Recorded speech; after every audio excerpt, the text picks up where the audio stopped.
Hi all, welcome to our channel turning P S C. അപ്പോൾ നമ്മൾ ഇന്ന് discuss ചെയ്യാനായിട്ട് പോകുന്നത് ഡിഗ്രി ലെവൽ പ്രിലിംസിൻ്റെ ചോദ്യങ്ങളും അതിൻ്റെ അനുബന്ധ വിവരങ്ങളുമാണ്. നമുക്ക് മെയ് മാസത്തിൽ ഡിഗ്രി ലെവൽ പ്രിലിംസ് സ്റ്റാർട്ട് ചെയ്യുന്നതാണ്. അപ്പോൾ അതിന് മുന്നോടിയായിട്ട് നമുക്ക് ഡിഗ്രി ലെവൽ പ്രിലിംസിൻ്റെ ചോദ്യങ്ങൾ നമുക്ക് ഒന്ന് നോക്കി പോകാനുണ്ടല്ലേ. അപ്പോൾ നമ്മൾ ഇന്ന് 2024 ചോദ്യപേപ്പറാണ് എടുത്തിരിക്കുന്നത്. നമുക്ക് ക്ലാസ്സിലോട്ട് കടക്കാം. ആദ്യത്തെ ചോദ്യം, 2022 ജനുവരി 21 3 സംസ്ഥാനങ്ങൾ അവരുടെ 50ാം സംസ്ഥാന ദിനം ആചരിച്ചു. താഴെ പറയുന്നതിൽ ഏതാണ് ഈ 3-ൽ ഒന്നല്ല? അതായത് ഇതിൽ പെടാത്തതാണ് ചോദിച്ചിരിക്കുന്നത്. ഏതാണ്? ഓപ്ഷൻ സി, നാഗാലാൻഡ് ആണ്. 2022 ജനുവരി 21 3 സംസ്ഥാനങ്ങൾ അവരുടെ 50ാം സംസ്ഥാന ദിനം ആചരിച്ചു. അപ്പോൾ അത് ഏതൊക്കെ സ്റ്റേറ്റുകളാണ്? മണിപ്പൂര്, മേഘാലയ, ത്രിപുരയാണ് അല്ലേ. 50ാം വാർഷികം ആഘോഷിച്ചത് മണിപ്പൂര്, മേഘാലയ, ത്രിപുരയാണ്. അടുത്ത ചോദ്യം, വ്യാവസായികവൽക്കരണത്തിന്റെ അടിസ്ഥാനത്തിൽ സാമ്പത്തിക വികസനത്തിന് ഒരു പദ്ധതി തയ്യാറാക്കുന്നതിനായി 1938 ദേശീയ ആസൂത്രണ സമിതി അല്ലെങ്കിൽ ആസൂത്രണ കമ്മീഷന് മുൻഗാമി സ്ഥാപിക്കുന്നതിൽ പ്രധാന പങ്ക് വഹിച്ചത് ആരാണെന്നാണ് ചോദിച്ചിരിക്കുന്നത്. ആരാണ്? ഓപ്ഷൻ ബി, സുഭാഷ് ചന്ദ്രബോസ് ആണ്. വ്യവസായവൽക്കരണത്തിന്റെ അടിസ്ഥാനത്തിൽ സാമ്പത്തിക വികസനത്തിന് ഒരു പദ്ധതി തയ്യാറാക്കുന്നതിനായി 1938 ദേശീയ ആസൂത്രണ സമിതി സ്ഥാപിക്കുന്നതിൽ പ്രധാന പങ്ക് വഹിച്ച വ്യക്തിയാണ് ആര്? സുഭാഷ് ചന്ദ്രബോസ് എന്ന് പറയുന്നത്. ദേശീയ ആസൂത്രണ സമിതി നിലവിൽ വന്നത് 1938 INCയുടെ സമ്മേളനത്തിലായിരുന്നു. ഏതാണ് ആ സമ്മേളനം എന്ന് ചോദിച്ചാൽ ഹരിപുര സമ്മേളനമായിരുന്നു. ഹരിപുര സമ്മേളനം 1938, നമ്മുടെ ചോദ്യത്തിലുണ്ട് ആ വർഷം 1938. ആസൂത്രണ കമ്മിറ്റിയുടെ അധ്യക്ഷൻ ആരായിരുന്നു എന്ന് ചോദിച്ചാൽ ആരാണ്? അതെപ്പോഴും പ്രധാനമന്ത്രി ആയിരിക്കും. ആ സമയത്തെ അധ്യക്ഷൻ എന്ന് പറയുന്നത് ജവഹർലാൽ നെഹ്റു ആയിരുന്നു അല്ലെ. ആസൂത്രണ കമ്മിറ്റിയുടെ അധ്യക്ഷൻ എന്ന് പറയുന്നത് ജവഹർലാൽ നെഹ്റു ആയിരുന്നു. 1946 ഇതിന്റെ പിന്തുടർച്ചയായി ഇടക്കാല ഗവൺമെന്റ് അഡ്വൈസറി പ്ലാനിംഗ് ബോർഡ് രൂപീകരിച്ചു. 46 ആയപ്പോൾ എന്താണ്? അതിന്റെ ഒരു ഇടക്കാല ഗവൺമെന്റ് ആയിട്ട് പിന്തുടർച്ചയായിട്ട് ഒരു ഇടക്കാല ഗവൺമെന്റ് സ്ഥാപിച്ചു. അതിനെയാണ് അഡ്വൈസറി പ്ലാനിംഗ് ബോർഡ് എന്ന് പറയുന്നത്. അഡ്വൈസറി പ്ലാനിംഗ് ബോർഡിന്റെ ചെയർമാൻ ആരായിരുന്നു എന്ന് വെച്ചാൽ അത് KC നിയോഗി ആയിരുന്നു. അഡ്വൈസറി പ്ലാനിംഗ് ബോർഡിന്റെ ചെയർമാൻ എന്ന് പറയുന്നത് KC നിയോഗി ആയിരുന്നു. ഇനി അതേസമയം നമ്മുടെ ചോദ്യം ഇതായിരുന്നു, ദേശീയ ആസൂത്രണ കമ്മിറ്റി രൂപീകരിക്കുന്നതിന് നേതൃത്വം നൽകിയത് ആരാണ് അല്ലെ. നേതൃത്വം അല്ലെങ്കിൽ പ്രധാന പങ്ക് വഹിച്ചത് ആരാണെന്നാണ് ചോദിച്ചിരിക്കുന്നത്. ആരാണ്? സുഭാഷ് ചന്ദ്രബോസ് ആണ് അല്ലെ. അതായിരുന്നു നമ്മുടെ ചോദ്യം എന്ന് പറയുന്നത്. നേതൃത്വം നൽകിയത് അല്ലെങ്കിൽ അതിന്റെ പ്രധാന പങ്ക് വഹിച്ച വ്യക്തി ആരാണെന്ന് ചോദിച്ചാൽ അത് സുഭാഷ് ചന്ദ്രബോസ് ആണ്. ഇനി അധ്യക്ഷനായിരുന്നു ചോദിച്ചിരുന്നെങ്കിൽ അത് ആരായിരുന്നു? അത് ജവഹർലാൽ നെഹ്റു ആയിരുന്നു. ഓക്കെ, ആസൂത്രണ കമ്മീഷൻ നിലവിൽ വന്നത് എന്നാണ്? ആസൂത്രണ കമ്മീഷൻ അത് നമുക്ക് എപ്പോഴും വിവേകായിട്ട് ചോദിക്കുന്ന ചോദ്യമാണ്. 1950 മാർച്ച് 15 ആസൂത്രണ കമ്മീഷൻ അഥവാ പ്ലാനിംഗ് കമ്മീഷൻ നിലവിൽ വന്നത്. ആസ്ഥാനം ചോദിക്കുവാണെങ്കിൽ അത് യോജന ഭവൻ, ന്യൂഡൽഹിയാണ്. പ്ലാനിംഗ് കമ്മീഷൻ അല്ലെങ്കിൽ ആസൂത്രണ കമ്മീഷന്റെ ആസ്ഥാനം എന്ന് പറയുന്നത് യോജന ഭവൻ, ന്യൂഡൽഹിയാണ്. അധ്യക്ഷൻ ആരായിരിക്കും? പ്രധാനമന്ത്രി ആയിരിക്കും അല്ലെ. അധ്യക്ഷൻ എന്ന് പറയുന്നത് പ്രധാനമന്ത്രിയാണ്. ആസൂത്രണ കമ്മീഷന്റെ ആദ്യത്തെ അധ്യക്ഷൻ ആരായിരുന്നു? അത് ജവഹർലാൽ നെഹ്റു തന്നെയായിരുന്നു അല്ലെ. ആസൂത്രണ കമ്മീഷന്റെ പ്ലാനിംഗ് കമ്മീഷന്റെ ആദ്യത്തെ അധ്യക്ഷന് ചോദിച്ചു കഴിഞ്ഞാൽ അത് ജവഹർലാൽ നെഹ്റു ആണ്. ഇനി ആദ്യത്തെ ഉപാധ്യക്ഷൻ, അങ്ങനെയും ചോദ്യം വന്നിട്ടുണ്ട്. ഉപാധ്യക്ഷൻ എന്ന് പറയുന്നത് ഗുൽസാരിലാൽ നന്ദയായിരുന്നു. ആദ്യത്തെ ഉപാധ്യക്ഷൻ എന്ന് പറയുന്നത് ഗുൽസാരിലാൽ നന്ദയായിരുന്നു. പഞ്ചവത്സര പദ്ധതികളുടെ രൂപരേഖ തയ്യാറാക്കിയിരുന്നത് ആരായിരുന്നു? അത് ആസൂത്രണ കമ്മീഷൻ ആയിരുന്നു അല്ലെ. പഞ്ചവത്സര പദ്ധതി 5 ഇയർ പ്ലാൻസിന്റെ രൂപരേഖ തയ്യാറാക്കിയിരുന്നത് ആസൂത്രണ കമ്മീഷൻ ആയിരുന്നു. ആസൂത്രണ കമ്മീഷന്റെ അവസാനത്തെ ചെയർമാൻ ചോദിക്കുകയാണെങ്കിലോ അത് നരേന്ദ്രമോദി ആയിരുന്നു അല്ലെ. ഇപ്പോഴത്തെ നമ്മുടെ പ്രധാനമന്ത്രിയായ നരേന്ദ്രമോദി ആയിരുന്നു ആസൂത്രണ കമ്മീഷന്റെ അവസാനത്തെ ചെയർമാൻ എന്ന് പറയുന്നത്. ആസൂത്രണ കമ്മീഷന്റെ അവസാനത്തെ ഉപാധ്യക്ഷൻ ചോദിക്കുകയാണെങ്കിൽ അത് മോണ്ടേങ് സിംഗ് അലുവാലിയാണ്. ഇമ്പോർട്ടന്റ് ആണ്. മോണ്ടേങ് സിംഗ് അലുവാലിയാണ് ആസൂത്രണ കമ്മീഷന്റെ അവസാനത്തെ ഉപാധ്യക്ഷൻ എന്ന് പറയുന്നത്. ദേശീയ വികസനത്തിന്റെ ആണിക്കല്ല് എന്നറിയപ്പെടുന്നത് ആസൂത്രണ കമ്മീഷനെയാണ്. ദേശീയ വികസനത്തിന്റെ ആണിക്കല്ല് എന്നറിയപ്പെടുന്നത് ആസൂത്രണ കമ്മീഷനെയാണ്. നമ്മൾ പറഞ്ഞു ആസൂത്രണ കമ്മീഷൻ നിലവിൽ വന്നത് 1950 മാർച്ച് 15. അത്രയും കാര്യങ്ങളും കൂടെ ഒന്ന് ഓർത്തു വെക്കുക. അടുത്ത ചോദ്യം, 1933 മഹാത്മാഗാന്ധി എല്ലാ രാഷ്ട്രീയ പ്രവർത്തനങ്ങളിൽ നിന്നും പിന്മാറുകയും 12,504 മൈൽ ദൂരത്തിൽ രാജ്യവ്യാപകമായി പര്യടനം നടത്തുകയും ചെയ്തു. ഈ പര്യടനം അറിയപ്പെടുന്നത് ഏത് പേരിലാണെന്നാണ് ചോദിച്ചിരിക്കുന്നത്. ഏതാണ്? ഓപ്ഷൻ ഡി, ഹരിജൻ യാത്രയാണ് അല്ലെ. ഹരിജൻ യാത്ര അല്ലെങ്കിൽ ഹരിജൻ പര്യടനമാണ്. 1933 മഹാത്മാഗാന്ധി എല്ലാ രാഷ്ട്രീയ പ്രവർത്തനങ്ങളിൽ നിന്നും പിന്മാറുകയും 12,504 മൈൽ ദൂരത്തിൽ രാജ്യവ്യാപകമായി പര്യടനം നടത്തുകയും ചെയ്തു. ആ പര്യടനം അറിയപ്പെടുന്നതാണ് ഹരിജൻ യാത്ര എന്ന് പറയുന്നത്. 1932 അയിത്തോച്ചാടനം ലക്ഷ്യം വെച്ച് ഗാന്ധിജി ആരംഭിച്ച സംഘടനയാണ് ഹരിജൻ സേവക് സംഘ് എന്ന് പറയുന്നത്? എന്താണ്? 1932 അയിത്തോച്ചാടനം ലക്ഷ്യം വെച്ച് ഗാന്ധിജി ആരംഭിച്ച സംഘടനയാണ് ഏത്? ഹരിജൻ സേവക് സംഘ് എന്ന് പറയുന്നത്. 1933 ഗാന്ധിജി ആരംഭിച്ച പത്രമാണ് ഏത്? ഹരിജൻ എന്ന് പറയുന്നത്. അത് ഏതു ഭാഷയിലായിരുന്നു എന്ന് ചോദിച്ചാൽ അത് ഇംഗ്ലീഷ് ഭാഷയിലാണ്. ഇംഗ്ലീഷ് ഭാഷയിലാണ് ഹരിജൻ പത്രം പ്രസിദ്ധീകരിച്ചത്. ഓക്കെ, ആ ഒരു 2 പോയിന്റ് കൂടെ ഓർത്ത് വെക്കുക. 32 അയിത്തോച്ചാടനം ലക്ഷ്യം വെച്ച് ഗാന്ധിജി ആരംഭിച്ച സംഘടനയാണ് ഹരിജൻ സേവക് സംഘ് എന്ന് പറയുന്നത്. 33 അദ്ദേഹം എന്താണ് ഹരിജൻ എന്ന പത്രം ആരംഭിച്ചു. ഇംഗ്ലീഷ് ഭാഷയിലായിരുന്നു ആ പത്രം എന്ന് പറയുന്നത്. അടുത്ത ചോദ്യം, അക്ബറിന്റെ ഭരണകാലത്ത് നിർമ്മിക്കാത്ത കോട്ട ഏതാണെന്നാണ് ചോദിക്കുന്നത്. അതായത് നിർമ്മിക്കാത്ത, ഉൾപ്പെടാത്ത കോട്ടയാണ് ഇവിടെ ചോദിച്ചിരിക്കുന്നത്. ഏതാണ്? ഓപ്ഷൻ എ പുരാണ ഖിലയാണ്. പുരാണ ഖിലയാണ് ഉൾപ്പെടാത്തത്. ആഗ്ര കോട്ട, ലാഹോർ കോട്ട, അലഹബാദ് കോട്ട എന്നൊക്കെ പറയുന്നത് അക്ബറിന്റെ കാലഘട്ടത്ത് അല്ലെങ്കിൽ അക്ബറിന്റെ ഭരണകാലത്ത് നിർമ്മിക്കപ്പെട്ട കോട്ടകളാണ്. ആഗ്ര കോട്ട, ലാഹോർ കോട്ട, അലഹബാദ് കോട്ട എന്ന് പറയുന്നത് അക്ബറിന്റെ ഭരണകാലത്ത് നിർമ്മിച്ച കോട്ടകളാണ്. അടുത്തത്, വയനാട്ടിലെ കാടുകളിൽ 1812 കൊളോണിയൽ ആദിവാസി വിരുദ്ധ കലാപത്തിന് നേതൃത്വം നൽകിയത് ആരാണെന്നാണ് ചോദിച്ചിരിക്കുന്നത്. ആരാണ്? ഓപ്ഷൻ എ രാമനമ്പി ആണ്. അല്ലെ, നമ്മളോട് എപ്പോഴും ചോദിക്കാറുണ്ട് വയനാട്ടിലെ കുർഷ്യ കലാപത്തിന് നേതൃത്വം കൊടുത്തത് അല്ലെ, അങ്ങനെയാണ് ചോദിക്കാറ്. ഇപ്പൊ ഡിഗ്രി ലെവൽ ആയതുകൊണ്ട് കുറച്ചൊന്ന് വളച്ച് ചോദിച്ചു എന്ന് മാത്രമേ ഉള്ളൂ. ഉത്തരം എന്ന് പറയുന്നത് രാമനമ്പിയാണ്. വയനാട്ടിലെ കാടുകളിൽ 1812, നമുക്ക് ആ വർഷം വെച്ചിട്ട് വേണം കണക്ട് ചെയ്യാം അല്ലെ. 1812 കൊളോണിയൽ ആദിവാസി വിരുദ്ധ കലാപത്തിന് നേതൃത്വം നൽകിയ വ്യക്തിയാണ് ആര്? രാമനമ്പി എന്ന് പറയുന്നത്. കേരളത്തിൽ നടന്ന ആദ്യത്തെ ഗോത്ര കലാപമാണ് ഇത്? കുർഷ്യർ കലാപം എന്ന് പറയുന്നത്. കേരളത്തിൽ നടന്ന ആദ്യത്തെ ഗോത്ര കലാപമാണ് കുർഷ്യർ കലാപം.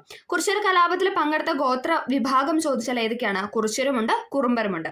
കുർഷ്യർ കലാപത്തിന് പങ്കെടുത്ത ഗോത്ര വിഭാഗങ്ങളാണ് കുർഷ്യരും കുറുമ്പരും.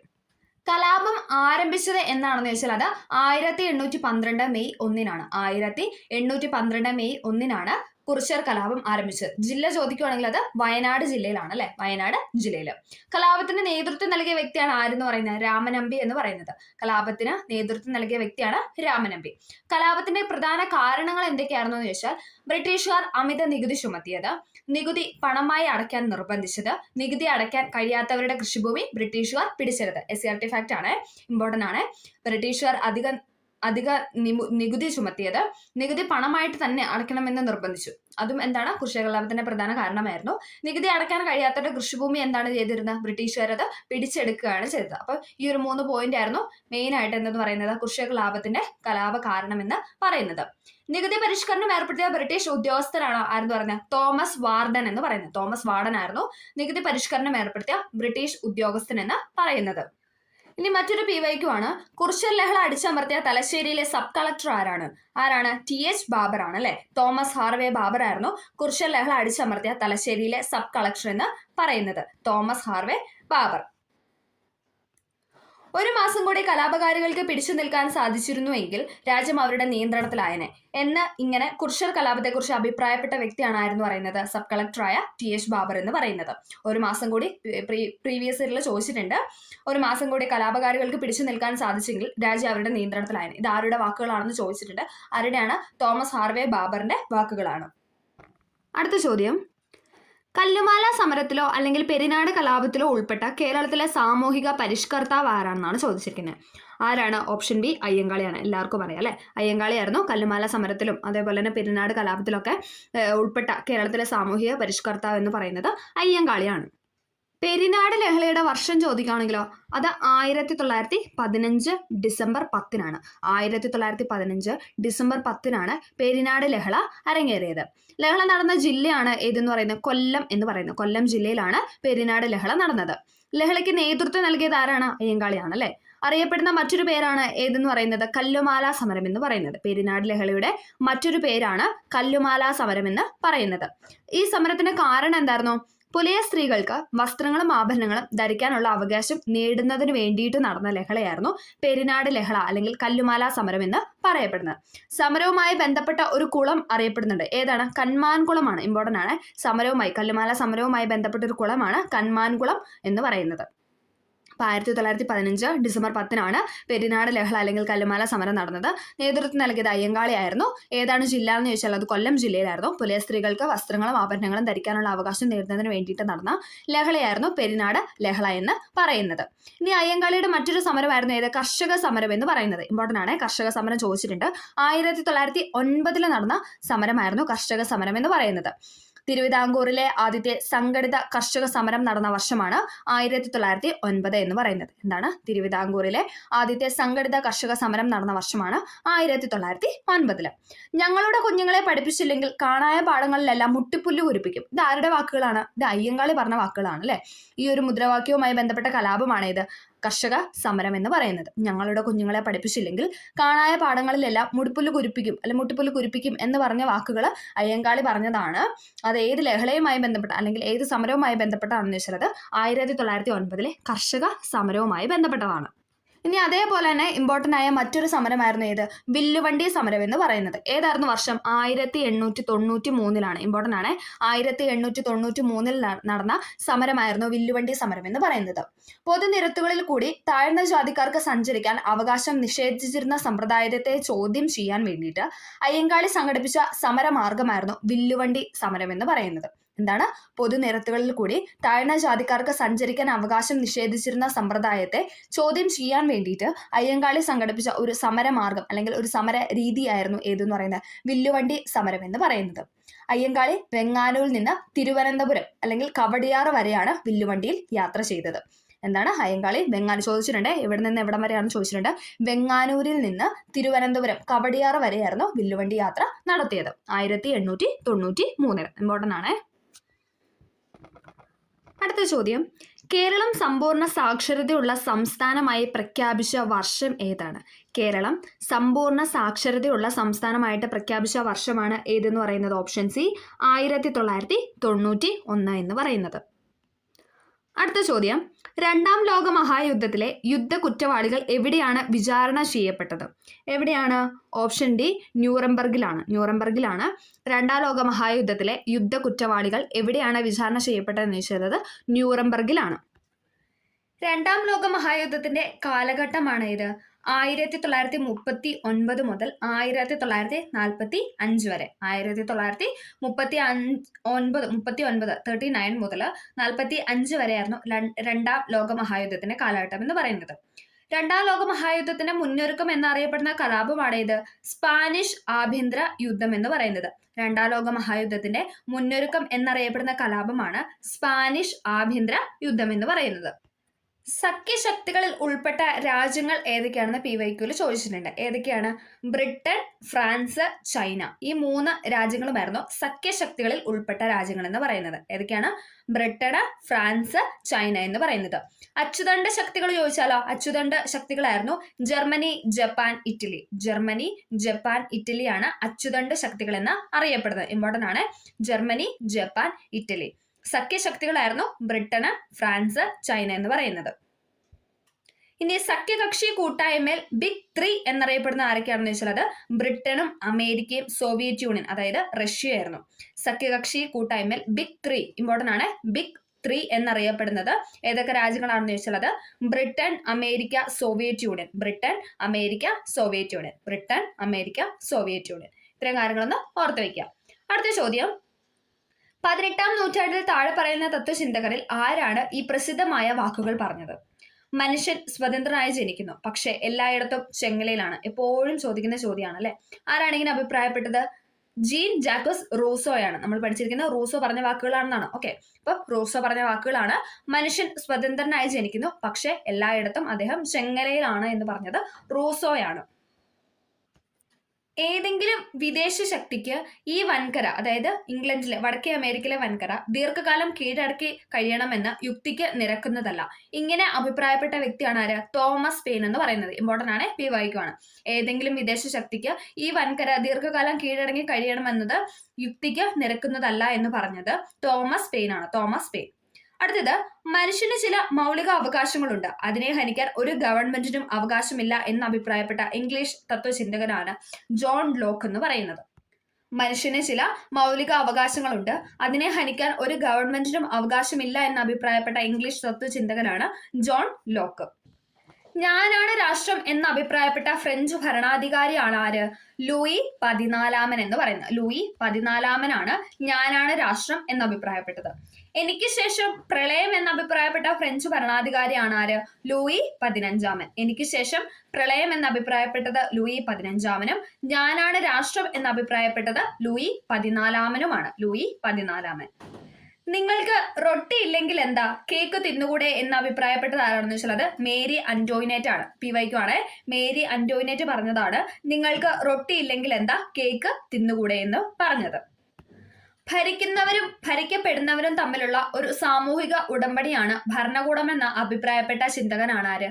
റൂസോ എന്ന് പറയുന്നത്. എന്താണ്? ഭരിക്കുന്നവരും ഭരിക്കപ്പെടുന്നവരും തമ്മിലുള്ള ഒരു സാമൂഹിക ഉടമ്പടിയാണ് ഭരണകൂടം എന്ന് അഭിപ്രായപ്പെട്ട തത്വചിന്തകനായിരുന്നു റൂസോ.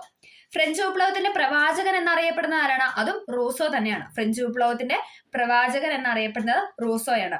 ജനങ്ങളാണ് പരമാധികാരി എന്ന് പ്രഖ്യാപിച്ച ഫ്രഞ്ച് തത്വചിന്തകനും റൂസോ തന്നെയാണ്. സ്വതന്ത്രനായി ജനിക്കുന്ന മനുഷ്യൻ എവിടെയും ചെങ്ങലയിലാണെന്ന പ്രസ്താവനയിലൂടെ റൂസോ സ്വാതന്ത്ര്യത്തിന് പ്രാധാന്യം വ്യക്തമാക്കുകയാണ് ഉണ്ടായത്. ഓക്കെ, അപ്പൊ അതൊരു ഇമ്പോർട്ടന്റ് പോയിന്റ് ആണ്. റൂസോയുടെ പ്രസിദ്ധമായ ഒരു കൃതിയുണ്ട്, പ്രധാനപ്പെട്ട ഒരു കൃതിയുണ്ട്. ഏതാണ്? സോഷ്യൽ കോൺട്രാക്ട് ആണ്. റൂസോയുടെ പ്രസിദ്ധമായ ഒരു കൃതിയാണ് സോഷ്യൽ കോൺട്രാക്ട് എന്ന് പറയുന്നത്. ഫ്രഞ്ച് വിപ്ലവത്തിന്റെ ബൈബിൾ എന്നറിയപ്പെടുന്ന കൃതിയാണ് ഏത്? Social contract. ഫ്രഞ്ച് വിപ്ലവത്തിന്റെ ബൈബിൾ എന്നറിയപ്പെടുന്ന കൃതിയാണ് സോഷ്യൽ കോൺട്രാക്ട്. അത് ആരുടെയാണെന്ന് വെച്ചാൽ അത് റൂസോയുടെയാണ്. റൂസോയുടെ കൃതിയാണ്. റൂസോയുടെ ആത്മകഥയാണ് ഏത്? കുംഭസാരങ്ങൾ എന്ന് പറയുന്നത്. റൂസോയുടെ ആത്മകഥ ചോദിച്ചാൽ അതിന്റെ പേരാണ് കുംഭസാരങ്ങൾ എന്ന് പറയുന്നത്. അടുത്തത്, ഫ്രാൻസ് തുമ്മിയാൽ യൂറോപ്പിനാകെ ജലദോഷം പിടിക്കും എന്ന് അഭിപ്രായപ്പെട്ട ഓസ്ട്രിയൻ രാജാവാണ് ആര്? മെറ്റേണിക് എന്ന് പറയുന്നത്. മെറ്റേണിക് ആണ് ഫ്രാൻസ് തുമ്മിയാൽ യൂറോപ്പിനാകെ ജലദോഷം പിടിക്കുമെന്ന് അഭിപ്രായപ്പെട്ട ഓസ്ട്രിയൻ രാജാവ് എന്ന് പറയുന്നത്. ഇതെല്ലാം പ്രീവിയസ് ഇയറിൽ ചോദിച്ച ചോദ്യങ്ങളാണ്. റഷ്യയിലെ തൊഴിലാളികളുടെയും കർഷകരുടെയും ദുരിത ജീവിതം പ്രമേയമായ പ്രസിദ്ധ കൃതിയാണ് ഏത്? അമ്മ എന്ന കൃതി എന്ന് പറയുന്നത്. അമ്മ എന്ന കൃതി ആരുടെയാണെന്ന് വെച്ചാൽ അത് മാക്സിം ഗോർക്കിയുടേതാണ്. പ്രീവിയസ് ഇയറിൽ ചോദിച്ചിട്ടുണ്ട്. അമ്മ എന്ന കൃതി രചിച്ചത് ആരാണെന്ന്? മാക്സിം ഗോർക്കിയാണ്. റഷ്യയിലെ തൊഴിലാളികളുടെയും കർഷകരുടെയും ദുരിത ജീവിതം പ്രമേയമാക്കി പ്രസിദ്ധീകരിച്ച കൃതിയാണ് അമ്മ എന്ന് പറയുന്നത്. ആ കൃതി ആരുടെയാണെന്ന് വെച്ചാൽ അത് മാക്സിം ഗോർക്കിയുടേതാണ്. Maxim Gorky. രക്തരൂക്ഷിതമായ ഞായറാഴ്ച ഏത് വിപ്ലവവുമായി ബന്ധപ്പെട്ടതാണ്? രക്തരൂക്ഷിതമായ ഞായറാഴ്ച ഏത് വിപ്ലവവുമായി ബന്ധപ്പെട്ടാണെന്ന് വെച്ചാൽ അത് റഷ്യൻ വിപ്ലവവുമായി ബന്ധപ്പെട്ടതാണ്. റഷ്യൻ വിപ്ലവവുമായി ബന്ധപ്പെട്ടതാണ്. റഷ്യൻ വിപ്ലവത്തിന്റെ മുന്നൊരുക്കം എന്ന് ലെനിൻ വിശേഷിപ്പിച്ചത് ഏത് വിപ്ലവത്തെയാണെന്ന് വെച്ചാൽ അത് 1905 വിപ്ലവത്തെയാണ്. 1905 വിപ്ലവത്തിനെയാണ് റഷ്യൻ വിപ്ലവത്തിന്റെ മുന്നൊരുക്കം എന്ന് ലെനിൻ വിശേഷിപ്പിച്ചത്. ചൈനയിൽ ചരിത്രപരമായ ലോങ് മാർച്ചിന് നേതൃത്വം നൽകിയത് ആരാണെന്ന് വെച്ചാൽ അത് മാവോ സേതുങ് ആണ്. ഇമ്പോർട്ടന്റ് ആണ്. ചൈനയിൽ ചരിത്രപരമായ ലോങ് മാർച്ചിന് നേതൃത്വം നൽകിയ വ്യക്തിയാണ് ആര്? മാവോ സേതുങ് എന്ന് പറയുന്നത്. മാവോ സേതുങ് മരിച്ച വർഷം ചോദിച്ചിട്ടുണ്ട്, പ്രീവിയസ് ഇയറിൽ ചോദിച്ചിട്ടുണ്ട്. 1976 1976 മാവോ സേതുങ് അന്തരിച്ചത്.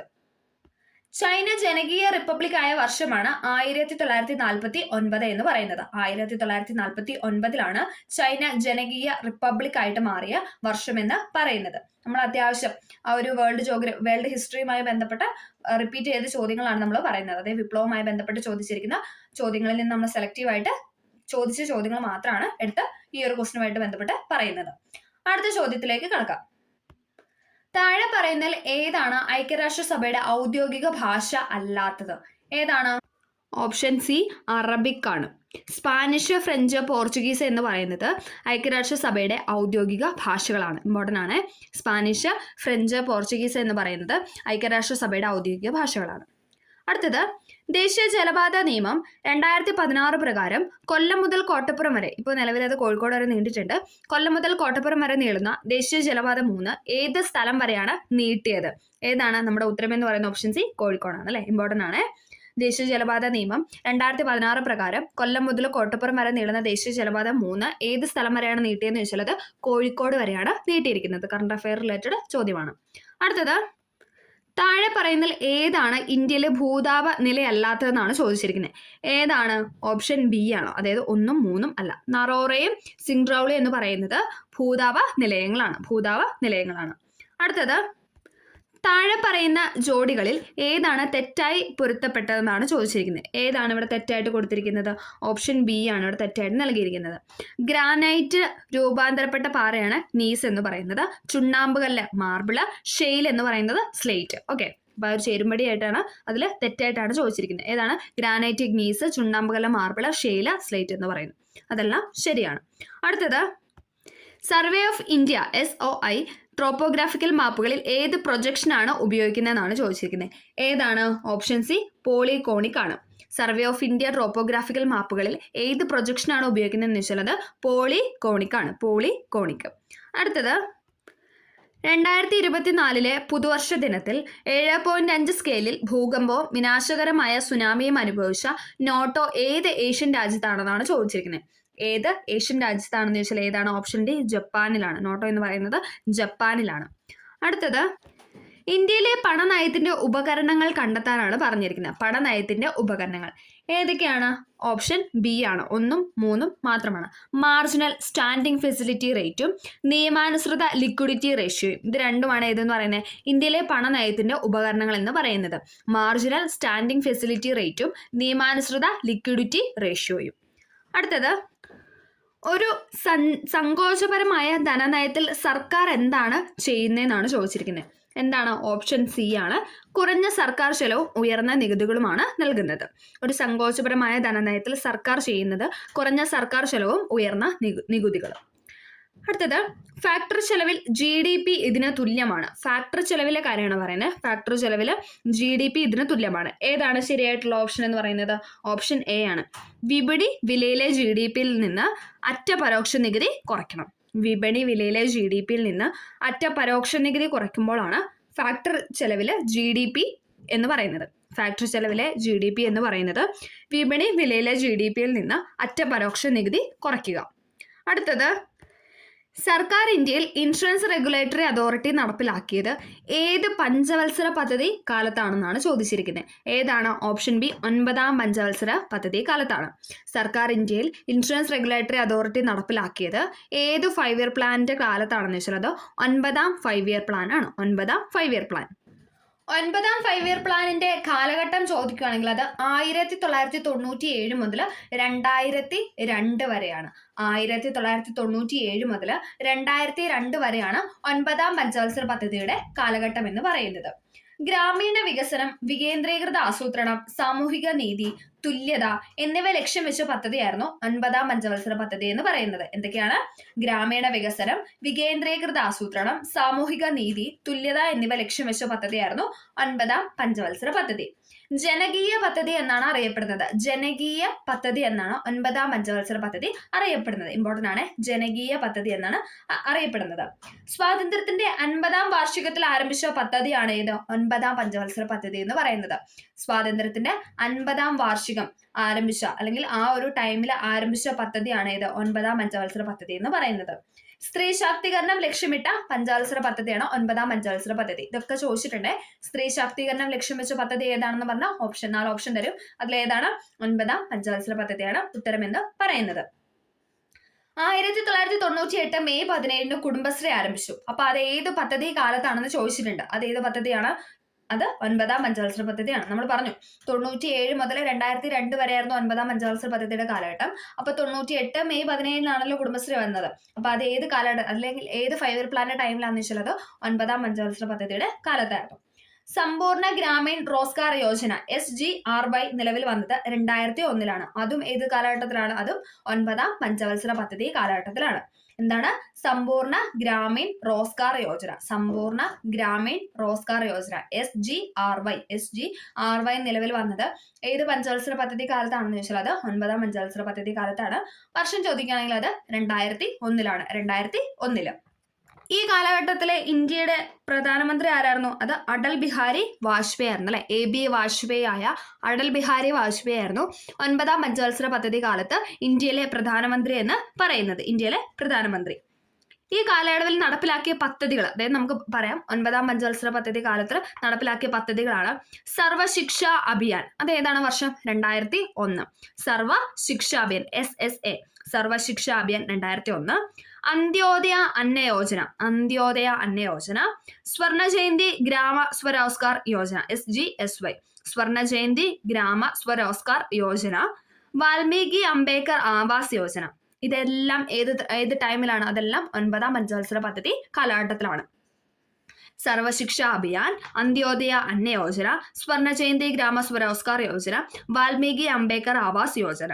ഓക്കെ, അപ്പൊ ഇത്രയും കാര്യങ്ങൾ നടന്ന ഏത് കാലഘട്ടത്താണെന്ന് ചോദിച്ചാൽ അത് 9ാം പഞ്ചവത്സര പദ്ധതി കാലഘട്ടത്തിലാണ്. ഓക്കെ, അപ്പൊ നമ്മൾ 9ാം പഞ്ചവത്സര പദ്ധതിയിലെ മെയിൻ ആയിട്ടുള്ള പോയിന്റ്സ് എല്ലാം പറഞ്ഞിട്ടുണ്ട്.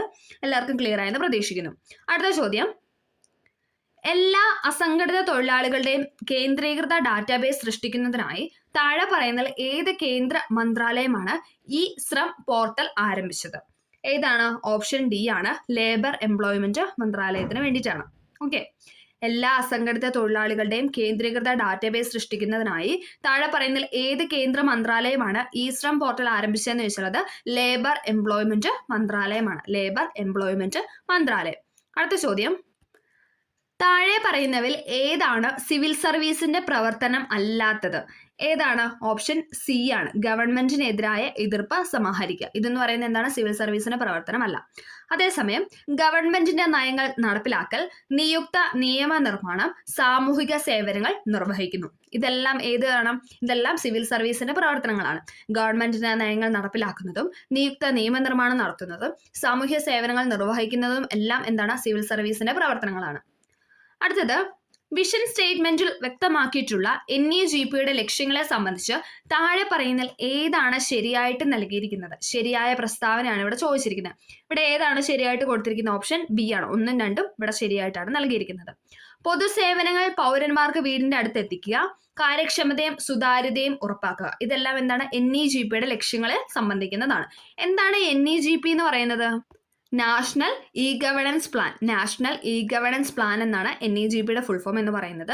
അതിന്റെ ശരിയായ പ്രസ്താവന അല്ലെങ്കിൽ ആ ഒരു ലക്ഷ്യവുമായി ബന്ധപ്പെട്ടിട്ടുള്ള പ്രസ്താവനയാണ് ചോദിച്ചിരിക്കുന്നത്.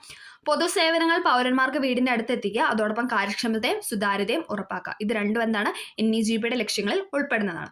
അടുത്തത്, രാഷ്ട്രീയ പാർട്ടികളുടെ പ്രവർത്തനങ്ങളുമായി ബന്ധപ്പെട്ട് താഴെ പറയുന്നതിൽ ഏതാണ് ശരിയായിട്ട് നൽകിയിരിക്കുന്നതെന്നാണ് ചോദിച്ചിരിക്കുന്നത്. ഇവിടെ ഏതാണ് ശരിയായിട്ട് നൽകിയിരിക്കുന്നത്? ഇതെല്ലാം ശരിയാണ്.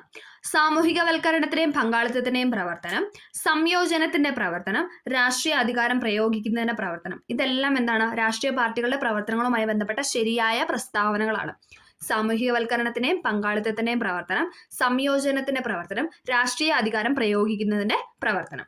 അടുത്തത്, COVID-19 പാൻഡമിക് സമയത്ത് സാമൂഹിക സുരക്ഷാ ആനുകൂല്യങ്ങൾക്കൊപ്പം പുതിയ തൊഴിൽ സൃഷ്ടിക്കുന്നതിനും തൊഴിൽ നഷ്ടം പുനഃസ്ഥാപിക്കുന്നതിനും പ്രോത്സാഹനം നൽകുന്നതിനുമായി കേന്ദ്ര സർക്കാർ അവതരിപ്പിച്ച പദ്ധതിയുടെ പേരാണ് ചോദിച്ചിരിക്കുന്നത്.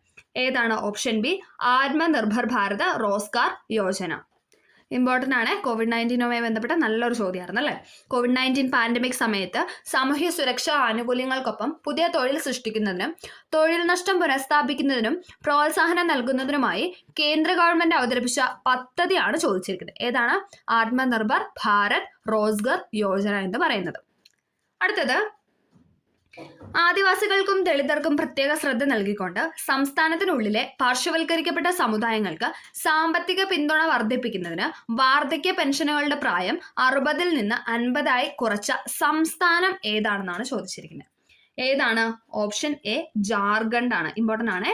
ആദിവാസികൾക്കും ദളിതർക്കും പ്രത്യേക ശ്രദ്ധ നൽകിക്കൊണ്ട് സംസ്ഥാനത്തിനുള്ളിലെ പാർശ്വവൽക്കരിക്കപ്പെട്ട സമുദായങ്ങൾക്ക് സാമ്പത്തിക പിന്തുണ വർദ്ധിപ്പിക്കുന്നതിന് വാർദ്ധക്യ പെൻഷനുകളുടെ പ്രായപരിധി 60-ൽ നിന്ന് 50-ആയി കുറച്ച സംസ്ഥാനമാണ് ജാർഖണ്ഡ് എന്ന് പറയുന്നത്.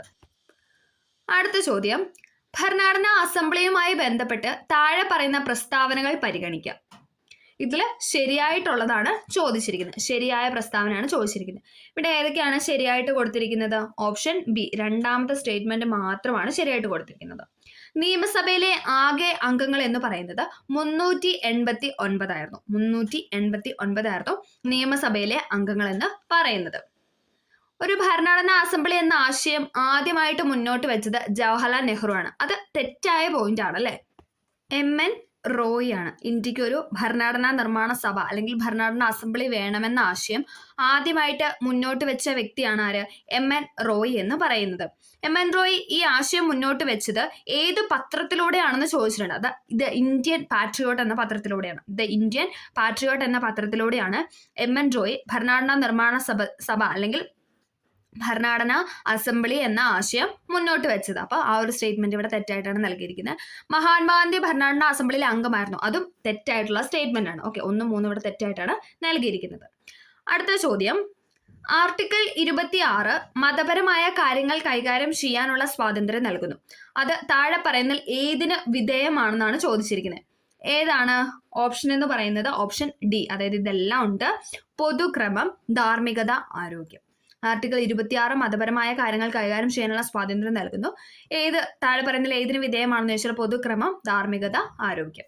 അടുത്തത്, പരിസ്ഥിതി സംരക്ഷണത്തിനും മെച്ചപ്പെടുത്തലിനും വനങ്ങളുടെയും വന്യജീവികളുടെയും സംരക്ഷണത്തിനും വ്യവസ്ഥകൾ നൽകിയിട്ടുള്ള അനുച്ഛേദം അല്ലെങ്കിൽ അനുച്ഛേദങ്ങൾ ഏതൊക്കെയാണെന്നാണ് ചോദിച്ചിരിക്കുന്നത്. ഏതൊക്കെയാണ്? ഓപ്ഷൻ ബി ആണ്. 2ഉം 3ഉം ഉണ്ട്. 48A-യിലും 51A-യിലും എന്തിനെ കുറിച്ച് തന്നെയാണ് പറയുന്നത്? പരിസ്ഥിതി സംരക്ഷണത്തിനും മെച്ചപ്പെടുത്തലിനും വനങ്ങളുടെയും വന്യജീവികളുടെയും സംരക്ഷണത്തിനും വ്യവസ്ഥ നൽകിയിട്ടുള്ള ആർട്ടിക്കിളുകളാണ് 48A എന്ന് പറയുന്നതും 51A എന്ന് പറയുന്നതും. രണ്ടും ഇമ്പോർട്ടൻ്റ് ആണ്. അടുത്ത ചോദ്യം ഡിലീറ്റഡ് ആയിരുന്നേ. നെക്സ്റ്റ്, 106 ഭരണഘടനാ ഭേദഗതിയിലൂടെ വരുത്തിയ പ്രധാന മാറ്റങ്ങൾ ഏതാണെന്നാണ് ചോദിച്ചിരിക്കുന്നത്. 106 ഭരണഘടനാ ഭേദഗതിയിലൂടെ വരുത്തിയ മാറ്റങ്ങൾ ഏതൊക്കെയാണ്? ഓപ്ഷൻ സി ആണ്, 1ഉം 2ഉം. ഭേദഗതി ചെയ്ത ആർട്ടിക്കിൾ ആണ് ഏത്? 239A എന്ന് പറയുന്നത്. 106 ഭരണഘടനാ ഭേദഗതിയിലൂടെ മാറ്റം വരുത്തിയ അല്ലെങ്കിൽ ഭേദഗതി ചെയ്ത ആർട്ടിക്കിളാണ് 239A എന്ന് പറയുന്നത്. പിന്നെ എന്താണ്? ആർട്ടിക്കിൾ 330A 332A ഉൾപ്പെടുത്തിയിട്ടുണ്ട്. 106 ഭരണഘടനാ ഭേദഗതിയിലൂടെ ആർട്ടിക്കിൾ 330A 332A കൂട്ടിച്ചേർത്തു എന്നാണ് പറയുന്നത്. ഈ 106 ഭരണഘടനാ ഭേദഗതി എന്തിനെ കുറിച്ചിട്ടാണ്? ലോകസഭയിലും നിയമസഭകളിലും 33% വനിതാ സംവരണം വ്യവസ്ഥ ചെയ്ത ഭേദഗതിയാണ് ഇത് 106 ഭരണഘടനാ ഭേദഗതി എന്ന് പറയുന്നത്. ഏതാണ് വർഷം? 2023. ഇനി ബില്ല് ചോദിക്കുന്നത് 128ാമത്തെ ബില്ലാണ്. 106 ഭരണഘടനാ ഭേദഗതി 2023, 128ാമത്തെ ബില്ല്. ലോകസഭയിലും നിയമസഭകളിലും 33% വനിതാ സംവരണം വ്യവസ്ഥ ചെയ്ത ഭേദഗതിയാണ് 106 ഭരണഘടനാ ഭേദഗതി എന്ന് പറയുന്നത്. നാരീശക്തി വന്ദൻ അധിനിയം എന്നാണ് ഈ ബില്ല് അറിയപ്പെടുന്നത്. ഇമ്പോർട്ടൻ്റ് ആണ്, PYQ ആണ്. നാരീശക്തി വന്ദൻ അധിനിയം എന്നാണ് ഈ ബില്ല് അറിയപ്പെടുന്നത്. ബില്ല് ലോക്സഭയിൽ അവതരിപ്പിച്ചത് ആരാണെന്ന് ചോദിച്ചാൽ അത് അർജുൻ മേഘ്വാൾ ആണ്. ഇമ്പോർട്ടൻ്റ് ആണ്. ഈ ബില്ല് 106 ഭരണഘടനാ ഭേദഗതിയിലെ 128ാമത്തെ ബില്ല് അവതരിപ്പിച്ചത് ആരാണെന്ന് ചോദിച്ചാൽ അത് അർജുൻ മേഘ്വാൾ ആണ്. അർജുൻ മേഘ്വാൾ. ബില്ല് ലോക്സഭയിൽ അവതരിപ്പിച്ച തീയതിയാണ് 2023 സെപ്റ്റംബർ 19 എന്ന് പറയുന്നത്. 2023 സെപ്റ്റംബർ 19 ബില്ല് ലോകസഭയിൽ അവതരിപ്പിച്ചത്. ഇനി ലോക്സഭ പാസ്സാക്കിയത് എന്നാണെന്ന് ചോദിച്ചാൽ സെപ്റ്റംബർ 20. 19-ാം തീയതി അവതരിപ്പിച്ചു, 20-ാം തീയതി ലോക്സഭ പാസ്സാക്കി. അപ്പൊ എന്തായിരിക്കും രാജ്യസഭയിൽ പാസ്സാക്കിയത്? 21, തൊട്ടടുത്ത ദിവസം. അതായത് 19-ാം തീയതി ലോക്സഭയിൽ അവതരിപ്പിച്ചു, 20-ാം തീയതിയിൽ ലോക്സഭ പാസ്സാക്കി, 21-ാം തീയതിയിൽ എന്താണ് രാജ്യസഭ പാസ്സാക്കി. അതിൽ ഇമ്പോർട്ടന്റ് ആയ മറ്റൊരു ഡേറ്റ് ആണ് രാഷ്ട്രപതി ഒപ്പുവെച്ചത് എന്നാണ്. രാഷ്ട്രപതി ഈ ബില്ലിൽ ഒപ്പുവെക്കുന്നതോട് കൂടിയിട്ടല്ലേ അതൊരു നിയമമായിട്ട് മാറുന്നത്. അതായത് ഭരണഘടനാ ഭേദഗതി ബില്ലില് രാഷ്ട്രപതി ഒപ്പുവെച്ചാലാണ് അതൊരു നിയമമായിട്ട് മാറത്തുള്ളൂ. അപ്പൊ അങ്ങനെ രാഷ്ട്രപതി ഒപ്പുവെച്ച ഡേറ്റ് ആണ് ചോദിക്കുന്നതെങ്കിൽ 2023 സെപ്റ്റംബർ 28 2023 സെപ്റ്റംബർ 28 ഇമ്പോർട്ടന്റ് ആണ്. ഈ സെപ്റ്റംബർ 28 2023 സെപ്റ്റംബർ 28 ഒരാൾ അന്തരിച്ചായിരുന്നു. ഒരു ഇമ്പോർട്ടന്റ് ആയ ഒരാൾ അന്തരിച്ചായിരുന്നു. അതാരാണ്? അത് MS സ്വാമിനാഥൻ ആണ് അല്ലെ. ഇമ്പോർട്ടന്റ് ആണ്. ഹരിത വിപ്ലവത്തിന്റെ പിതാവ് എന്നറിയപ്പെടുന്ന MS സ്വാമിനാഥൻ അന്തരിച്ച ദിവസമാണ് 2023 സെപ്റ്റംബർ 28 എന്ന് പറയുന്നത്. അപ്പൊ അതൊന്ന് കണക്ട് ചെയ്ത് വെച്ച് ഓർത്തിരിക്കാം. ഓക്കെ, അപ്പൊ ആ ഒരു ഡേറ്റ് നമ്മളോട് ചോദിച്ചിട്ടുണ്ട്. അപ്പം രാഷ്ട്രപതി ഈ ബില്ലിൽ ഒപ്പുവെച്ചത് എന്നാണെന്ന് വെച്ചാൽ 2023 സെപ്റ്റംബർ 28 ബില്ല് ഒപ്പുവെച്ച രാഷ്ട്രപതി നമുക്ക് എല്ലാവർക്കും അറിയാം അല്ലെ. അത് ദ്രൗപദി മുർമു ആണ്. ആരാണ് ഒപ്പുവെച്ചതെന്ന് ചോദിച്ചാൽ അത് ദ്രൗപദി മുർമു ആണ്. ദ്രൗപദി മുർമു. പുതിയ പാർലമെന്റ് മന്ദിരത്തിലെ ആദ്യത്തെ സമ്മേളനത്തിലെ ആദ്യത്തെ ബില്ലായിട്ട് അവതരിപ്പിച്ചതാണ് നാരീശക്തി വന്ദൻ അധിനിയം എന്ന് പറയുന്നത്. ലോക്സഭ, സംസ്ഥാന നിയമസഭകൾ, നിയമസഭയുള്ള കേന്ദ്രഭരണ പ്രദേശമായ ഡൽഹി എന്നിവിടങ്ങളിൽ വനിതകൾക്ക് 33% സീറ്റ് സംവരണം ചെയ്യുന്ന നിയമമാണ് ഇത് നാരി ശക്തി വന്ദൻ അധിനിയമം എന്ന് പറയുന്നത്. എവിടെയൊക്കെയുണ്ട്? ലോക്സഭയിലുണ്ട്, അതേപോലെ തന്നെ സംസ്ഥാന നിയമസഭകളിലുണ്ട്, പിന്നെ നിയമസഭയുള്ള കേന്ദ്രഭരണ പ്രദേശമായ ഡൽഹിയിലുണ്ട്. പുതുച്ചേരിയിലില്ല, ഡൽഹിയിൽ മാത്രമേ ഉള്ളൂ. ഡൽഹി, സംസ്ഥാന നിയമസഭ, ലോക്സഭ ഇവിടങ്ങളിലെല്ലാം എന്താണ് 33% സീറ്റ് സംവരണം ആർക്കാണ്? വനിതകൾക്ക്. ഓക്കെ. രാജ്യസഭയിലും നിയമസമിതികളിലും പിന്നെ കൗൺസിലും നിയമസഭയുള്ള കേന്ദ്രഭരണ പ്രദേശമായ പുതുച്ചേരി എന്നിവിടങ്ങളിലും എന്താണ് സംവരണം ഏർപ്പെടുത്തിയിട്ടില്ല. എവിടേക്കില്ല? രാജ്യസഭയിലില്ല, നിയമസമിതികൾ അതായത് കൗൺസിലുകളിലില്ല, പിന്നെ നിയമസഭയുള്ള കേന്ദ്രഭരണ പ്രദേശമായ പുതുച്ചേരി ഇവിടങ്ങളിലൊന്നും എന്താണ് വനിതകൾക്ക് സംവരണം ഏർപ്പെടുത്തിയിട്ടില്ല. ബില്ല് നിയമമായി വിജ്ഞാപനം ചെയ്യുന്ന ദിവസം മുതൽ 15 വർഷത്തേക്കായിരിക്കും ഈ നിയമത്തിന് പ്രാബല്യം ഉണ്ടായിരിക്കുക. അതായത് ഈ ബില്ല് 128ാമത്തെ ബില്ല് നിയമമായി മാറുന്ന ദിവസം മുതൽ 15 വർഷത്തേക്കായിരിക്കും ഈ നിയമത്തിന് പ്രാബല്യം ഉണ്ടായിരിക്കുക എന്ന് പറയുന്നത്. അതിനുശേഷം ആവശ്യമെങ്കിൽ ഈ കാലാവധി നീട്ടുന്നതായിരിക്കും. പട്ടികജാതി പട്ടികവർഗ സംവരണ മണ്ഡലങ്ങളിൽ 33% വനിതാ സംവരണ മണ്ഡലമായിട്ട് മാറും. 2026 നടക്കുന്ന സെൻസസിന് ശേഷമേ മണ്ഡല പുനർനിർണയം ഉണ്ടാവുകയുള്ളൂ. 2026 നടക്കുന്ന സെൻസസിന് ശേഷമായിരിക്കും ഈ മണ്ഡലങ്ങളിലെല്ലാം പുനർനിർണയം ഉണ്ടായിരിക്കുകയുള്ളൂ എന്ന് പറയുന്നത്. ഓരോ തവണയും മണ്ഡല പുനർനിർണയത്തിന് ശേഷം സംവരണ മണ്ഡലങ്ങളിൽ മാറ്റം വരും. കൂട്ടിച്ചേർത്ത ആർട്ടിക്കിളുകളാണ് ഏതൊക്കെയെന്ന് പറയുന്നത് 330A, 332A, 334A. ഇതിൽ ഒരു നമ്മുടെ സെക്കൻഡ് സ്റ്റേറ്റ്മെന്റ് അതായിരുന്നു അല്ലെ, അതിൽ 334 കൂടെ കൂട്ടിച്ചേർത്തിട്ടുണ്ട്. 330A, 332A, 334. അപ്പൊ രണ്ട് കൂട്ടിയാണ് അല്ലെ, 30, 32, 34. 330A, 332A, 334A എന്നാണ് 3 ആർട്ടിക്കിളുകളാണ് ഈ ഒരു നിയമത്തിന് കൂട്ടിച്ചേർത്തതെന്ന് പറയുന്നത്. വനിതാ സംവരണ ബില്ല് ആദ്യമായിട്ട് അവതരിച്ച ദേവഗൌഡ സർക്കാർ ആയിരുന്നു 1996. 1996 ദേവഗൌഡ സർക്കാരായിരുന്നു ഈ വനിതാ സംവരണ ബില്ല് ആദ്യമായിട്ട് അവതരിപ്പിച്ചത്. പിന്നീട് ഏതാണ് 98-ലും 99-ലും 2008-ലും 2010-ലും ഒക്കെ എന്താണ് ഈ ബില്ല് കൊണ്ടുവന്നെങ്കിലും അത് പാസ്സാക്കാനായിട്ട് സാധിച്ചിരുന്നില്ല. 2010 ബില്ല് രാജ്യസഭയിൽ പാസ്സാവുകയുണ്ടായി, പക്ഷെ അതെന്താണ് നിയമമായിട്ട് മാറുകയുണ്ടായില്ല. അപ്പം 96 ആദ്യമായിട്ട് അവതരിപ്പിച്ചത്. ദെൻ 98, 99, 2008, 2010 എന്നീ വർഷങ്ങളിലായിരുന്നു ബില്ല് അവതരിപ്പിച്ചത്. ലോക്സഭയിൽ 181 സീറ്റുകളാണ് ഇത്തരത്തിലെ സ്ത്രീകൾക്കായിട്ട് സംവരണം ചെയ്യപ്പെടുന്നത്. ലോക്സഭയിൽ 181 സീറ്റുകളാണ് ഇത്തരത്തിലെ സ്ത്രീകൾക്കായിട്ട് സംവരണം ചെയ്യപ്പെടുന്നത്. അപ്പം നമ്മൾ നാരീശക്തി വന്ദൻ അധിനിയമം ആ ഒരു നിയമത്തിനെ കുറിച്ചുള്ള മെയിൻ ആയിട്ടുള്ള പോയിന്റ്സുകളാണ് പറഞ്ഞത്. പുതിയ പാർലമെന്റ് മന്ദിരത്തിൽ ആദ്യത്തെ സമ്മേളനത്തിൽ ആദ്യത്തെ ബില്ലായിട്ട് അവതരിപ്പിച്ച ബില്ലായിരുന്നു എന്ന് പറഞ്ഞാൽ നാരീശക്തി വന്ദൻ അധിനിയമം എന്ന് പറയുന്നത്. എവിടെയൊക്കെയായിരുന്നു നമുക്ക് ഇതിന് സംവരണം ഏർപ്പെടുത്തിയത്? ലോക്സഭയിലും സംസ്ഥാന നിയമസഭയിലും പിന്നെ കേന്ദ്രഭരണ പ്രദേശമായ ഡൽഹിയിലും മാത്രമാണ് വനിതകൾക്ക് എന്താണ് 33% സീറ്റ് സംവരണം ഏർപ്പെടുത്തിയത്. അത് പ്രത്യേകമായിട്ടൊന്ന് പഠിച്ചു വയ്ക്കുക. കൂട്ടിച്ചേർത്ത ആർട്ടിക്കിളുകളാണ് 330A, 332A, 334A എന്ന് പറയുന്നത്. ഓക്കെ, ക്ലിയർ ആയെന്ന് പ്രതീക്ഷിക്കുന്നു. അടുത്ത ചോദ്യം, 2023 വിംബിൾഡണിൽ വിജയം നേടിയത് ആരാണെന്നാണ് ചോദിച്ചിരിക്കുന്നത്. 2023 വിംബിൾഡണിൽ വിജയം നേടിയത് കാർലോസ് അൽക്കാരസ് ആണ്. Option B, Carlos Alcaraz. ആദ്യത്തെ വയലാർ അവാർഡ് നേടിയ പുസ്തകം ഏതാണ്? ആദ്യത്തെ വയലാർ അവാർഡ് നേടിയ പുസ്തകമാണ് അഗ്നിസാക്ഷി എന്ന് പറയുന്നത്. ആദ്യത്തെ വയലാർ അവാർഡ് നേടിയ പുസ്തകമാണ് അഗ്നിസാക്ഷി എന്ന് പറയുന്നത്. അഗ്നിസാക്ഷി ആരുടെ കൃതിയാണ് അല്ലെങ്കിൽ ആരുടെ പുസ്തകമാണെന്നൊന്ന് കമന്റ് ചെയ്യുക കേട്ടോ. അഗ്നിസാക്ഷി ആരുടെ പുസ്തകമാണെന്ന് കമന്റ് ചെയ്യുക. അടുത്തത്, ഓസ്കാർ നേടിയ ആദ്യത്തെ മലയാളി ആരാണ്? ഓസ്കാർ നേടിയ ആദ്യത്തെ മലയാളിയാണ് റസൂൽ പൂക്കുറ്റി എന്ന് പറയുന്നത്. റസൂൽ പൂക്കുറ്റിക്കാണ് ഓസ്കാർ ആദ്യമായിട്ട് ലഭിച്ച മലയാളിയായ ആദ്യത്തെ വ്യക്തി എന്ന് പറയുന്നത്. അടുത്തത്, ഏകദിന അന്താരാഷ്ട്ര ക്രിക്കറ്റിൽ സച്ചിൻ ടെണ്ടുൽക്കർ എത്ര റൺസ് നേടി? നല്ലൊരു ചോദ്യം അല്ലെ. ഏകദിന അന്താരാഷ്ട്ര ക്രിക്കറ്റിൽ സച്ചിൻ ടെണ്ടുൽക്കർ നേടിയ റൺസുകളുടെ എണ്ണം എന്ന് പറയുന്നത് 18,426 ആണ്. ഓപ്ഷൻ ഡി, 18,426 റൺസാണ് സച്ചിൻ ടെണ്ടുൽക്കർ നേടിയത്. അടുത്തത്, കാട്ടുകുതിര എന്ന സിനിമയുടെ തിരക്കഥാകൃത്ത് ആരാണെന്നാണ് ചോദിച്ചിരിക്കുന്നത്. ആരാണ്? ഓപ്ഷൻ സി, SL പുരം സദാനന്ദനാണ്. കാട്ടുകുതിര എന്ന സിനിമയുടെ തിരക്കഥാകൃത്താണ് SL പുരം സദാനന്ദൻ. G. ശങ്കരക്കുറുപ്പിന്റെ ഓടക്കുഴലിന് ആമുഖം എഴുതിയത് ആരാണ്? ഇമ്പോർട്ടൻ്റ് ആണ്. G. ശങ്കരക്കുറുപ്പിന്റെ കൃതിയാണ് ഇത് ഓടക്കുഴൽ എന്ന് പറയുന്നത്. അതിന് ആമുഖം എഴുതിയത് ആരാണെന്ന് വെച്ചുള്ളത് ഓപ്ഷൻ എ, S. ഗുപ്തൻ നായരാണ്. ഇമ്പോർട്ടൻ്റ് ആണ്. S. ഗുപ്തൻ നായരാണ് ഓടക്കുഴൽ എന്ന കൃതിക്ക് ആമുഖം എഴുതിയത്. കുമാരനാശാൻ അന്തരിച്ച വർഷം ഏതാണ്? ഓപ്ഷൻ ബി, 24 1924 കുമാരനാശാൻ അന്തരിച്ചത്. കാഞ്ചന സീത എന്ന സിനിമയുടെ സംവിധായകൻ ആരാണ്? കാഞ്ചന സീത എന്ന സിനിമയുടെ സംവിധായകനാണ് ജി അരവിന്ദൻ എന്ന് പറയുന്നത്. ഓപ്ഷൻ എ, ജി അരവിന്ദന്റെ സിനിമയാണ് കാഞ്ചന സീത എന്ന് പറയുന്നത്.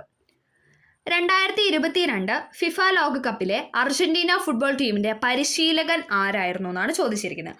ആരാണ്? ഓപ്ഷൻ ഡി, ലയണൽ സ്കലോണിയാണ്. ലയണൽ സ്കലോണിയാണ് 2022 ഫിഫ ലോകകപ്പിലെ അർജന്റീന ഫുട്ബോൾ ടീമിന്റെ പരിശീലകൻ എന്ന് പറയുന്നത്. അടുത്തത്, കേരളത്തിലെ ഏത് ജില്ലയിലാണ് തുഞ്ചൻ പറമ്പ് സ്ഥിതി ചെയ്യുന്നത്? തുഞ്ചൻ പറമ്പ് സ്ഥിതി ചെയ്യുന്നത് മലപ്പുറം ജില്ലയിലാണ്. ഓപ്ഷൻ ബി, മലപ്പുറം ജില്ലയിലാണ് തുഞ്ചൻ പറമ്പ് സ്ഥിതി ചെയ്യുന്നത്. അടുത്തത്, താഴെ പറയുന്നവ പൊരുത്തപ്പെടുത്താനാണ് പറഞ്ഞിരിക്കുന്നത്. അതായത് ചേരുംപടി ചേർക്കുക. ഇവിടെ ഏതാണ് ശരിയായിട്ട് നൽകിയിരിക്കുന്നത്? ഓപ്ഷൻ ഡി ആണ്. Option D.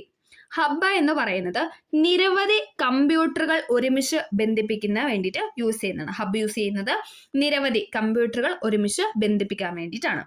റൂട്ടർ എന്തിനാണ് യൂസ് ചെയ്യുന്നത്? രണ്ട് വ്യത്യസ്ത നെറ്റ്വർക്കുകളെ ബന്ധിപ്പിക്കാൻ വേണ്ടിയിട്ടാണ് റൂട്ടർ യൂസ് ചെയ്യുന്നത്. രണ്ട് വ്യത്യസ്ത നെറ്റ്വർക്കുകളെ ബന്ധിപ്പിക്കാൻ വേണ്ടിയിട്ടാണ്. ഹബ്ബ് എന്ന് പറയുന്നത് നിരവധി കമ്പ്യൂട്ടറുകൾ ഒരുമിച്ച് ബന്ധിപ്പിക്കാനും റൂട്ടർ എന്ന് പറയുന്നത് രണ്ട് വ്യത്യസ്ത നെറ്റ്വർക്കുകളെ ബന്ധിപ്പിക്കാനുമാണ്. റിപ്പീറ്റർ എന്തിനാന്ന് ചോദിച്ചാൽ നെറ്റ്വർക്കിൽ കൈമാറ്റം ചെയ്യുന്ന സിഗ്നലിനെ വർദ്ധിപ്പിക്കാൻ വേണ്ടിയിട്ടാണ് റിപ്പീറ്റർ യൂസ് ചെയ്യുന്നത്. നെറ്റ്വർക്കിംഗിൽ കൈമാറ്റം ചെയ്യുന്ന സിഗ്നലിനെ വർദ്ധിപ്പിക്കാൻ വേണ്ടിയിട്ടാണ്. ഗേറ്റ്വേ എന്തിനാണ്? ഗേറ്റ്വേ വ്യത്യസ്ത പ്രോട്ടോകോളുകൾ കൈകാര്യം ചെയ്യാൻ വേണ്ടിയിട്ടാണ് ഗേറ്റ്വേ യൂസ് ചെയ്യുന്നത്. ഒന്നും കൂടെ പറയാം. ഹബ്ബ് ആണെങ്കിൽ നിരവധി കമ്പ്യൂട്ടറുകളെ തമ്മിൽ ബന്ധിപ്പിക്കുന്നു. റൂട്ടർ ആണെങ്കിൽ രണ്ട് വ്യത്യസ്ത നെറ്റ്വർക്കുകളെ തമ്മിൽ ബന്ധിപ്പിക്കുന്നു. റിപ്പീറ്റർ യൂസ് ചെയ്യുന്നത് നെറ്റ്വർക്കിൽ കൈമാറ്റം ചെയ്യുന്ന സിഗ്നലിനെ വർദ്ധിപ്പിക്കാൻ വേണ്ടിയിട്ടും ഗേറ്റ്വേ യൂസ് ചെയ്യുന്നത് വ്യത്യസ്ത പ്രോട്ടോകോളുകൾ കൈകാര്യം ചെയ്യാൻ വേണ്ടിയിട്ടുമാണ്. ഇത് എപ്പോഴും അങ്ങോട്ടും ഇങ്ങോട്ടും ചോദിക്കാറുണ്ട്. എപ്പോഴും റിപ്പീറ്റ് ചെയ്ത് ചോദിക്കുന്നതാണ് ഹബ്ബ്, റൂട്ടർ, റിപ്പീറ്റർ, ഗേറ്റ്വേ എന്നൊക്കെ പറയുന്നത്. Hub, router, repeater, gateway. അതോടൊപ്പം നമുക്ക് സ്വിച്ചിനെ പറ്റിയും ചോദിക്കാറുണ്ട്. സ്വിച്ച് എന്തിനാണ് യൂസ് ചെയ്യുന്നത്? ഒരു നെറ്റ്വർക്കിനെ പല സബ് നെറ്റ്വർക്കായി വിഭജിക്കാൻ ഉപയോഗിക്കുന്ന ഉപകരണമാണ് സ്വിച്ച് എന്ന് പറയുന്നത്. സ്വിച്ചും ചോദിക്കാറുണ്ട്. ഒരു നെറ്റ്വർക്കിനെ പല സബ് നെറ്റ്വർക്കായി വിഭജിക്കാൻ ഉപയോഗിക്കുന്ന ഉപകരണമാണ് സ്വിച്ച് എന്ന് പറയുന്നത്. ഒരു നെറ്റ്വർക്കിലെ കമ്പ്യൂട്ടറുകളെ തമ്മിൽ ബന്ധിപ്പിക്കുകയും ആ കമ്പ്യൂട്ടറുകളിലേക്ക് മാത്രം ഡാറ്റ കൈമാറ്റം നടത്തുകയും ചെയ്യുന്ന ഉപകരണമാണ് സ്വിച്ച് എന്ന് പറയുന്നത്. രണ്ട് മെയിൻ പോയിന്റ് ഉണ്ട്. രണ്ടും റിപ്പീറ്റഡ് ആയിട്ട് PSC ചോദിച്ചിരിക്കുന്നതാണ്. ഒരു നെറ്റ്വർക്കിലെ കമ്പ്യൂട്ടറുകളെ തമ്മിൽ ബന്ധിപ്പിക്കുകയും ആ കമ്പ്യൂട്ടറുകളിലേക്ക് മാത്രം ഡാറ്റ കൈമാറ്റം ചെയ്യുകയും ചെയ്യുന്ന ഉപകരണമാണ് സ്വിച്ച് എന്ന് പറയുന്നത്. അതോടൊപ്പം ഒരു നെറ്റ്വർക്കിനെ പല സബ് നെറ്റ്വർക്കായി വിഭജിക്കാൻ ഉപയോഗിക്കുന്ന ഉപകരണം കൂടിയാണ് സ്വിച്ച് എന്ന് പറയുന്നത്. സ്വിച്ച് അറിയപ്പെടുന്ന മറ്റൊരു പേരാണ് ഇന്റലിജന്റ് ഹബ്ബ് എന്ന് പറയുന്നത്. ഇന്റലിജന്റ് ഹബ്ബ് എന്നാണ് സ്വിച്ച് അറിയപ്പെടുന്നത്. ഇന്റലിജന്റ് ഹബ്ബ് എന്ന് ആണ് അറിയപ്പെടുന്നത്. വിവിധ തരത്തിലും പ്രോട്ടോകോളിലും പ്രവർത്തിക്കുന്ന കമ്പ്യൂട്ടർ ശൃംഖലകളെ ബന്ധിപ്പിക്കാൻ ഡാഷ് ഉപയോഗിക്കുന്നു. 2023 ചോദിച്ചൊരു ചോദ്യമാണ്. ഏതാണ്? ഗേറ്റ്വേ ആണ്. എന്താണ്? വിവിധ തരത്തിലും പ്രോട്ടോകോളിലും പ്രവർത്തിക്കുന്ന കമ്പ്യൂട്ടർ ശൃംഖലകളെ ബന്ധിപ്പിക്കാൻ ഉപയോഗിക്കുന്നതാണ് ഗേറ്റ്വേ എന്ന് പറയുന്നത്. പിന്നെന്താണ്? പ്രോട്ടോകോൾ പരിവർത്തനത്തിന് കഴിവുള്ളത് ആർക്കാണെന്ന് ചോദിച്ചാൽ അതും ഗേറ്റ്വേക്ക് തന്നെയാണ്. പ്രോട്ടോകോൾ പരിവർത്തനത്തിന് കഴിവുള്ളത് ആർക്കാണെന്ന് ചോദിച്ചിട്ട് 4 ഓപ്ഷൻ തന്നിട്ടുണ്ട്. അത് ഗേറ്റ്വേ ആണ്. ഗേറ്റ്വേ. വ്യത്യസ്ത പ്രോട്ടോകോളുകൾ ഉപയോഗിക്കുന്ന രണ്ട് കമ്പ്യൂട്ടർ നെറ്റ്വർക്കുകളെ ബന്ധിപ്പിക്കാൻ ഉപയോഗിക്കുന്ന നെറ്റ്വർക്ക് ഉപകരണമാണ് ഗേറ്റ്വേ എന്ന് പറയുന്നത്. ഡിഗ്രി പ്രിലിംസിൽ ചോദിച്ച മറ്റൊരു ചോദ്യമാണ്. വ്യത്യസ്ത പ്രോട്ടോകോളുകൾ ഉപയോഗിക്കുന്ന രണ്ട് കമ്പ്യൂട്ടർ നെറ്റ്വർക്കുകളെ ബന്ധിപ്പിക്കാൻ ഉപയോഗിക്കുന്ന നെറ്റ്വർക്ക് ഉപകരണമാണ് ഗേറ്റ്വേ എന്ന് പറയുന്നത്. അടുത്തത്, കമ്പ്യൂട്ടറിന്റെ സെൻട്രൽ പ്രോസസ്സിംഗ് യൂണിറ്റ് അതായത് CPU വേഗത്തിലുള്ള പ്രോസസ്സിങ്ങിനായി പതിവായി ഉപയോഗിക്കുന്ന നിർദ്ദേശങ്ങളും ഡാറ്റയും താൽക്കാലികമായി സംഭരിക്കുന്ന സപ്ലിമെന്റൽ മെമ്മറി സിസ്റ്റം അറിയപ്പെടുന്ന പേര് ഏതാണ്? എല്ലാവർക്കും അറിയാം അല്ലെ? ഓപ്ഷൻ സി, ക്യാഷെ മെമ്മറി അല്ലെ ക്യാഷ് മെമ്മറി എന്ന് പറയുന്നതാണ്. കമ്പ്യൂട്ടറിന്റെ സെൻട്രൽ പ്രോസസ്സിംഗ് യൂണിറ്റ് വേഗത്തിലുള്ള പ്രോസസ്സിങ്ങിനായി പതിവായി ഉപയോഗിക്കുന്ന നിർദ്ദേശങ്ങളും ഡാറ്റയും താൽക്കാലികമായി സംഭരിക്കുന്ന സപ്ലിമെന്റൽ മെമ്മറി സിസ്റ്റം അറിയപ്പെടുന്നതാണ് ക്യാഷ് മെമ്മറി എന്ന് പറയുന്നത്. അടുത്ത ക്വസ്റ്റ്യൻ, ആക്രമണകാരികൾ ഒരു വെബ്സൈറ്റിന്റെ ഒരു ക്ലോൺ ഉണ്ടാക്കുകയും ഇരയ്ക്ക് ക്ഷുദ്രകരമായ ലിങ്ക് അയക്കുകയും ഇരകളിൽ നിന്ന് കാർഡ് നമ്പറുകൾ, ഉപയോക്തൃനാമങ്ങൾ, പാസ്വേഡുകൾ മുതലായവ പോലുള്ള സെൻസിറ്റീവ് ഡാറ്റ എക്സ്ട്രാക്ട് ചെയ്യാൻ ശ്രമിക്കുകയും ചെയ്യുന്ന വിപുലമായ ഫിഷിംഗ് സാങ്കേതികതയാണ് ഡാഷ് എന്ന് പറയുന്നത്. അതിനറിയപ്പെടുന്ന പേരാണ് ഏതെന്ന് പറയുന്നത്? ഓപ്ഷൻ സി, വെബ് ജാക്കിംഗ് എന്ന് പറയുന്നത്. ഇമ്പോർട്ടൻ്റ് ആണ് വെബ് ജാക്കിംഗ്. ആക്രമണകാരികൾ ഒരു വെബ്സൈറ്റിന് ഒരു ക്ലോൺ ഉണ്ടാക്കുകയും എന്നിട്ട് എന്താണ് ഇരയ്ക്ക് ആ ഒരു വേണ്ട ആളുടെ കയ്യിൽ നിന്ന് എന്താണ് ആ ഒരാളുടെ കയ്യിലോട്ട് അവരൊരു ലിങ്ക് അയക്കുകയും ആ ലിങ്ക് എന്തായാലും തൊടാനോ അല്ലെങ്കിൽ അതൊന്ന് ഓപ്പൺ ചെയ്യാനോ പറഞ്ഞിട്ട് ഇരകളിൽ നിന്ന് എന്താണ് ആ കാർഡിൻ്റെ നമ്പറോ അല്ലെങ്കിൽ എന്തെങ്കിലും ഡാറ്റാസ് ഒക്കെ അവർ എക്സ്ട്രാക്ട് ചെയ്യാൻ വേണ്ടിയിട്ട് ശ്രമിക്കും. അതിനെ പറയുന്ന ഫിഷിംഗ് സാങ്കേതിക വിദ്യയാണ് ഇതെന്ന് പറയുന്നത് വെബ് ജാക്കിംഗ് എന്ന് പറയുന്നത്. Web jacking. അടുത്തത്, സ്വതന്ത്രമായി ആക്സസ് ചെയ്യാനും പരിഷ്കരിക്കാനുമുള്ള ഒരു സോഫ്റ്റ്വെയറിനെ ഡാഷ് എന്ന് പറയുന്നു. സ്വതന്ത്രമായി ആക്സസ് ചെയ്യാനും പരിഷ്കരിക്കാനുമുള്ള ഒരു സോഫ്റ്റ്വെയറിനെയാണ് എന്തെന്ന് പറയുന്നത്? Option D, open source software എന്ന് പറയുന്നത്. ഓപ്പൺ സോഴ്സ് സോഫ്റ്റ്വെയർ ഇമ്പോർട്ടൻ്റ് ആണ്. Open source software.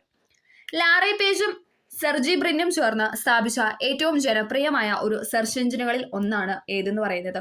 Option B, Google എന്ന് പറയുന്നത് ഇമ്പോർട്ടൻ്റ് ആണ്. ലാറി പേജും സെർജി ബ്രിനും ചേർന്ന് സ്ഥാപിച്ച ഏറ്റവും ജനപ്രിയമായ സെർച്ച് എഞ്ചിനുകളിൽ ഒന്നാണ് ഗൂഗിൾ എന്ന് പറയുന്നത്. എപ്പോഴും ചോദിക്കാറുണ്ട്. അടുത്തത്, താഴെ പറയുന്നതിൽ ഏതാണ് 2018 ആരംഭിച്ച സർക്കാർ ആരോഗ്യ ഇൻഷുറൻസ് പദ്ധതി? താഴെ പറയുന്നതിൽ ഏതാണ് 2018 ആരംഭിച്ച സർക്കാർ ആരോഗ്യ ഇൻഷുറൻസ് പദ്ധതി എന്ന് ചോദിച്ചാൽ ഓപ്ഷൻ ഡി, ആയുഷ്മാൻ ഭാരത് പ്രധാനമന്ത്രി ജൻ ആരോഗ്യ യോജന. ഏതാണ്?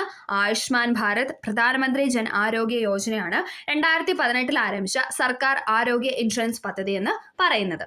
അടുത്തത്, താഴെ പറയുന്ന പുനരുപയോഗ ഊർജ്ജ സ്രോതസ്സുകളിൽ ഇന്ത്യയിലെ വൈദ്യുത ഉൽപാദനത്തിൽ അവയുടെ സംഭാവന കുറയുന്ന ക്രമത്തിൽ ക്രമീകരിക്കാനാണ് പറഞ്ഞിരിക്കുന്നത്.